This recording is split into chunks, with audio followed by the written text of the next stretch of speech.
notre mise au point sur le dossier extorsion d'une grosse pierre de diamant. Nous venons d'apprendre par la voie de presse, tant audiovisuelle qu'écrite, ce mercredi 14 mars 2018, que deux creuseurs de la mine de Kamasende dans la province du Kasaï central nous accusent d'avoir extorqué une pierre de diamant de type caramel de plus de 1000 carats pour certaines chaînes, voire 2000 carats pour d'autres. Il s'agit de Samuel Ntumba et Jean Tsumwena qui se sont adressés à la voix des sans-voix pour solliciter son appui à leur démarche visant la restitution de leur pierre que je détiendrai depuis 2015 en dépit de plusieurs démarches qu'ils auraient menées depuis lors. Dans le même élan, ils sollicitent une rencontre avec leur bourreau que je suis, tout en attendant l'implication du chef de l'État en vue de cette restitution et de leur sécurité qui serait menacée. À la suite de ces déclarations, nous faisons la mise au point ci-après afin d'éclairer la religion et l'opinion sur le dossier concernant cette fameuse pierre de diamant qui défraye la chronique.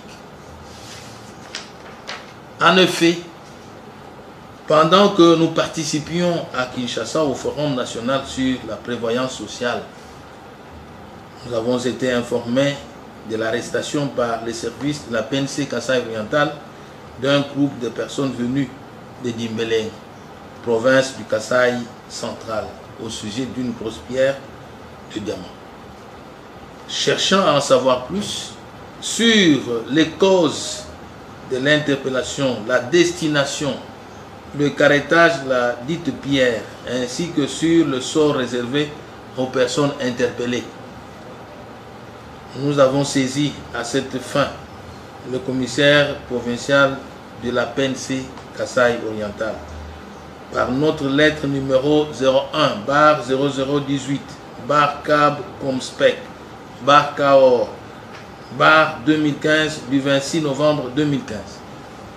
En réponse, ce dernier nous informera par sa lettre numéro 0733 PNC EM CPKOR Poladem 0389 DRG 015 du 27 novembre 2015 qu'en date du 30 août 2015, il a été traité un dossier judiciaire opposant 15 chefs coutumiers du groupement Babadi, secteur de Loubi en territoire de Dimbélé, province du Kasaï central, au nommé Tchala Ndalam et son équipe de creuseurs, poursuivis du chef de vol d'une pièce de diamant au village Lubunga, dont le carrettage était difficile à déterminer parce que la dite pierre n'étant jamais vue par lui ni par ses services. À l'issue de l'instruction, les personnes interpellées avaient déclaré unanimement que c'était un certain Katapai Kasunga, compagnon de 15 chefs coutumiers, qui détenait la pierre volée. Outre ces Katapai, ces personnes furent aussi mises aux arrêts. Chala Ndalam, Ilunga, Mbikai Mouya, Kalamba Kongolo, Chala Georges, Kabanga Feli, Mukendi Kabanga. Face à cette situation, M. Mvita Bilema fut désigné par les chefs coutumiers concernés comme plaignant et représentant de la communauté Bena Konji dans ce dossier qui sera transféré au parquet général près la cour d'appel de Mbujimayi sous PV numéro 303/2015 KPK barre 11 barre 82 barre DRG barre 2015. Il y a lieu de signaler que ces informations ont été portées à la connaissance de son Excellence Monsieur le ministre des Mines à Kinshasa par ma lettre numéro 01 barre 0023 barre CAB Comspec barre CAOR barre 2015 du 30 novembre 2015. À la suite de ma lettre numéro 01 barre 022 barre CAB Comspec barre CAOR barre 2015, lui adressé en date du 30 novembre 2015. Le procureur général, près la cour d'appel de Mbuji-Mayi, me fixera par la sienne numéro 1540 barre RMP barre 4649 barre PG barre MOUC barre 2015 du 10 décembre 2015 qu'après instruction et confrontation dans le dossier judiciaire ouvert sous RMP 4649 barre PG barre MOUC à charge de Tchala Ndalambu et consorts poursuivis pour abus de confiance, il s'était avéré que les faits mis à leur charge n'étaient pas établis faute de preuves. C'est ainsi que leur détention fut levée après qu'ils aient passé 3 mois à la prison centrale de Mbuji-Mayi et leur dossier classé sans suite. Plus d'une année après, le 7 mai 2017 exactement, nous serons saisis à travers sa lettre numéro CAB LUN barre DOS barre 076 barre MLM barre 2017 par maître Miko Lunda Musanda, se présentant comme conseil de M. Ntumba Batatabu et Tsumena Batatabu, originaire du village Bakwangoi dans le territoire de Dimbélé, dans la province du Kasaï central, et sollicitant auprès de nous une éventuelle solution à l'amiable autour d'un diamant de 615 carats de type caramel qui aurait été stocké par nous devant l'instance judiciaire en 2015 devant témoins, dont notamment l'OPJ Kapuku, M. Georges Tchala, pour ne citer que les deux. Surpris par des termes discourtois tenus à notre endroit par le conseil de Ntumba Batatabu et Tsumena Batatabu, du reste inconnu de nous, et dont aucune mention n'est faite dans les dossiers judiciaires sus-évoqués. Nous avions réagi en stigmatisant l'attitude irresponsable du dit conseil dont l'objectif apparaissait simplement comme tendant à nuire gratuitement à notre honneur. Déjà, à ce niveau, ici est de faire remarquer que le diamant prétendument estorqué l'aurait été en 2015. S'agirait-il d'une même pierre, car provenant du territoire de Dimbélé, qui du reste n'a pas été présentée ni vue au niveau des instances judiciaires en Mbuji-Mayi dans le dossier Tchala Ndalambu et consorts, dans lequel le gouverneur de province Moïse Kassange n'était mêlé ni de près ni de loin. Ou s'agirait-il d'une autre grosse pierre évaluée à 615 carats et qui appartiendrait à d'autres propriétaires? Il est curieux que déjà à cette époque, les prétendues victimes d'extorsion, en nous présentant comme leurs bourreaux, contactent néanmoins leurs conseils, non pour rester en justice, mais à chercher une éventuelle solution à l'amiable en vue de récupérer leurs biens. Face à cette démarche qui, à notre point de vue, apparaissait comme un chantage ou une sorte d'escroquerie, nous avions réservé une fin de non-recevoir car ne nous reprochons de rien. Aujourd'hui, revenons en charge une année après, dans un battage médiatique sans précédent, à travers la voix des sans-voix, Suentumba Batatabu et Tusumena Batatabu réclament cette fois-ci une prétendue pierre de type caramel de tantôt plus de 1000 carats, tantôt 2000 carats.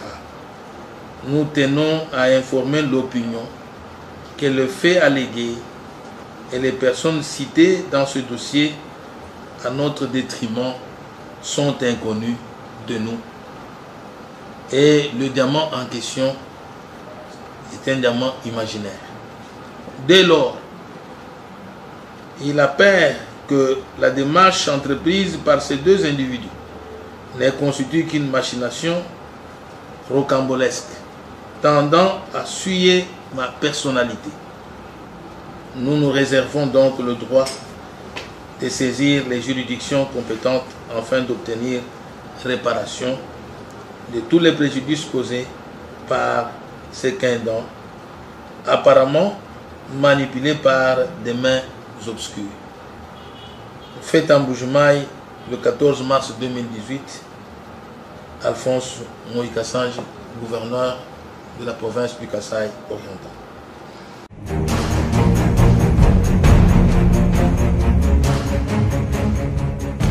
Le cabinet du gouverneur de la province du Kasaï oriental a suivi avec attention à la télévision et dans les réseaux sociaux l'émission Tokomiwapi du 8 mars 2018 ayant pour thème gouverneur Mibale Bomi Moutou Likolo et Diamant, ce qui veut dire en français que deux gouverneurs ont-ils tué un homme à cause d'un diamant? Au cours de la dite émission, deux invités, dont M.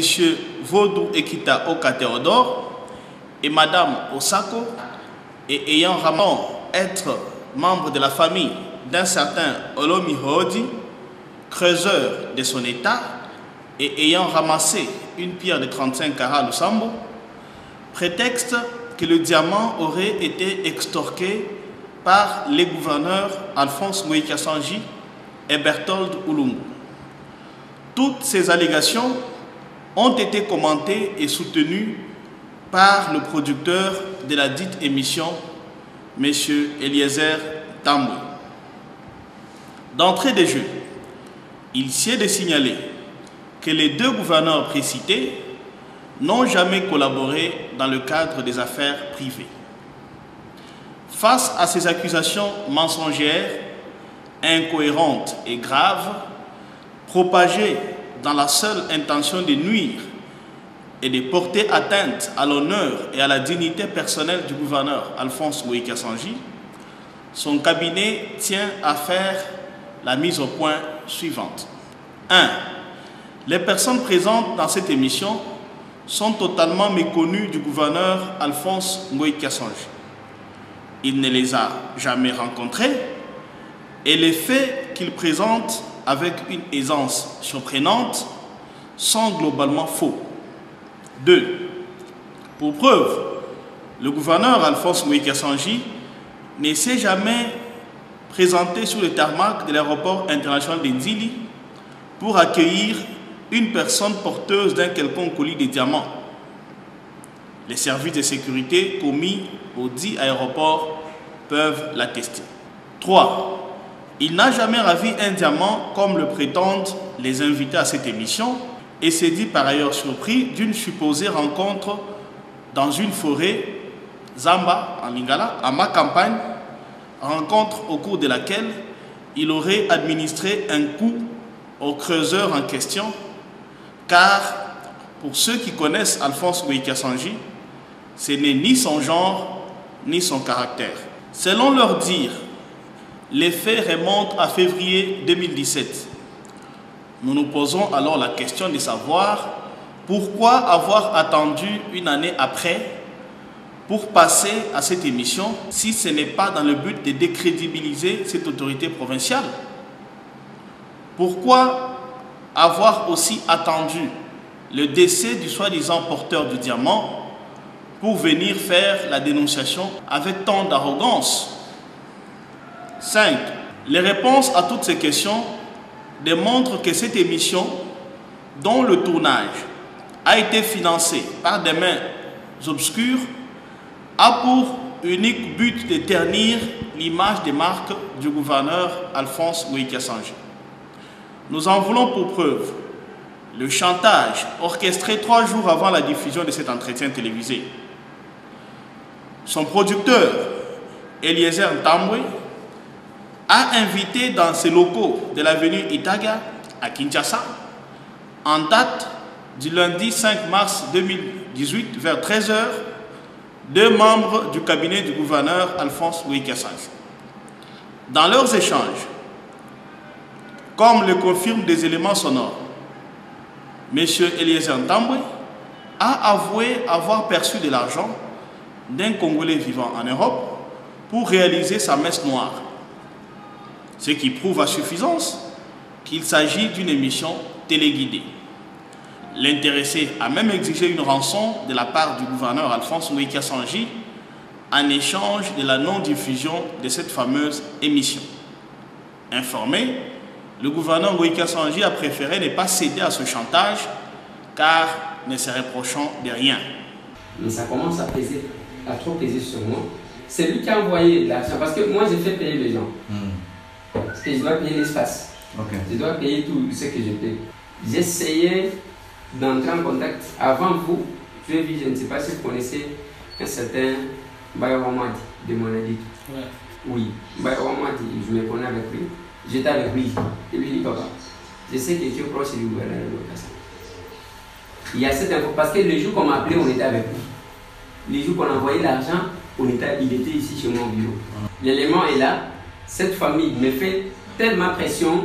Les délais que j'ai pris pour diffuser l'information est largement dépassé. Alors, je pense que ce que j'ai pensé, c'est dès que vous prenez connaissance de l'élément, ce soir, je balance.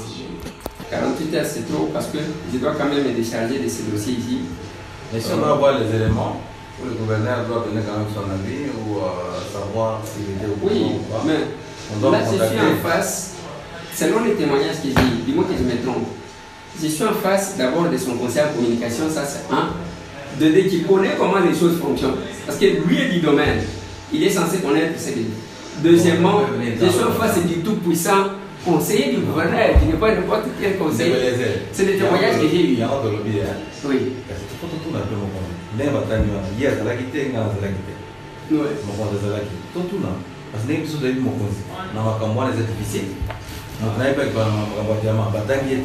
À la fin, on a parlé que de Boniface. Je vais vous dire une chose. Posez la question au gouverneur.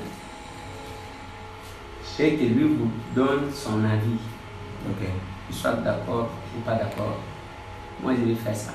Ainsi, n'ayant pas eu gain de cause dans sa démarche malhonnête traditionnelle de soutirer de l'argent auprès des autorités pour des faits diffamatoires, Eliezer Ntambwe a décidé de passer à l'acte en diffusant la dite émission. Au vu de ce qui précède, le cabinet du gouverneur de la province du Kassai-Oriental déplore et condamne l'attitude récidiviste du producteur de l'émission Tokomi Wapi, M. Eliezer Ntambwe dit Ndeko Eliezer, à l'endroit du gouverneur Alphonse Ngoï-Kassanji, qui l'accuse dans sa conclusion et sans preuve d'escroquerie, des fraudes, des trafics d'influence, d'enrichissement sans cause et de séjours irréguliers répétés à Kinshasa, où il détiendrait sa résidence permanente. Le cabinet du gouverneur se réserve ainsi le droit de saisir les organes de régulation des médias et la justice à cet effet. Fait à Mbujimaï, le 10 mars 2018, le cabinet du gouverneur Alphonse Ngoï-Kassanji.